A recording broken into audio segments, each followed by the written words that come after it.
Scientists solved the 50-year mystery of what punched the giant hole in Antarctica ice. And this is the image of it by NASA, the maud-rise-polynya. The last pieces of a puzzle that has baffled scientists for decades have finally fallen into place. In the winter ice crusting over Antarctica, Weddell Sea, near a submerged peak named Maud-Rise, a huge hole sometimes opens and gapes, exposing the dark, cold waters below. First spotted in 1974, it does not appear every year, leading scientists to wonder about the specific conditions needed to produce this.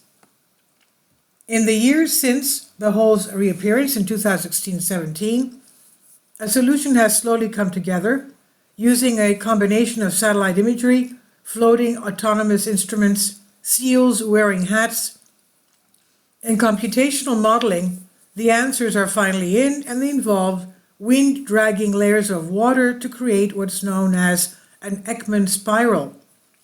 Ekman transport, says oceanographer Alberto Navira Garabato of the University of Southampton in the UK, was the essential missing ingredient that was necessary to increase the balance of salt and sustain the mixing of salt and heat towards the surface water. Holes in the Antarctic sea ice, known as polynyas, are frequently seen close to the shore, used as windows by maritime mammals such as seals and whales to catch their breath. And further out to sea, they're far less common. In fact, the recurring hole known as the maud-rise-polynya has had scientists scratching their heads since it was first spotted in the satellite image half a century ago.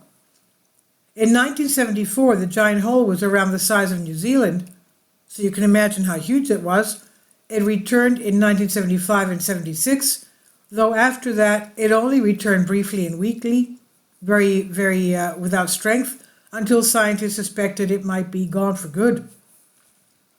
Then in 2016 and 17, it returned with a vengeance, a hole in the ice the size of Maine. The maud-rise-polynya of 2017 marked the largest and longest-lived example of the phenomena since the 1970s, so scientists got to work. A compilation of the data collected by the aforementioned sources revealed that a number of different factors contributed and all needed to line up in just the right way to produce the polynya. One factor was a circular current around the Weddell Sea, which happened to be particularly strong in 2016 and 17, resulting in an upwelling of warm, particularly salty water. This upwelling helps to explain how the sea ice might melt, explains oceanographer Fabian Roquet of the University of Gothenburg in Sweden. But as sea ice melts, this leads to the freshening of the surface water, which should in turn put a stop to the mixing. So another process must be happening for the polynya to persist. There must be an additional input of salt from somewhere. Salt can significantly lower the freezing point of water, as we know. So if the water in the polynya is particularly saline, that could explain the hole's persistence. So the team went back to the data, as well as computational models of the ocean, to figure out where the additional salt came from. They determined that turbulent eddies generated as the Weddell current flows around the maud-rise transport salt to the top of the seamount. From there, Ekman transport takes over. This occurs when wind blows over the ocean surface, creating drag. Water is not only pulled along, but also deflected out sideways like the wake on a boat, causing the water to spiral like a screw. As the top layer of water moves away with the wind, water comes up from underneath to replace it. In the case of the maud-rise-polynya, this upwelling water brings with it the buildup of salt hovering around maud-rise, keeping the hole from freezing over. This key can help scientists predict what's going to happen to Antarctica sea ice in the future, a matter of grave concern for global climate.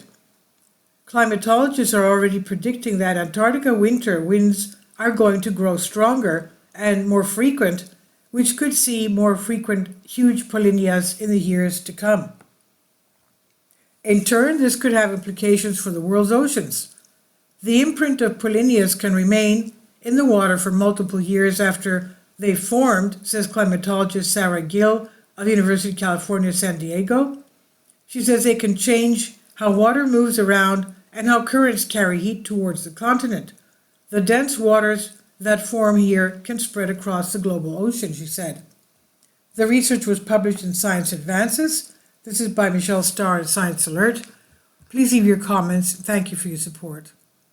Kindly support my Patreon account. The daily posts are 5 videos daily, and they are totally different from what I have on my YouTube channel. Thank you so much for your support and that you find all my content so interesting. You'll find the Patreon account details in the description box below.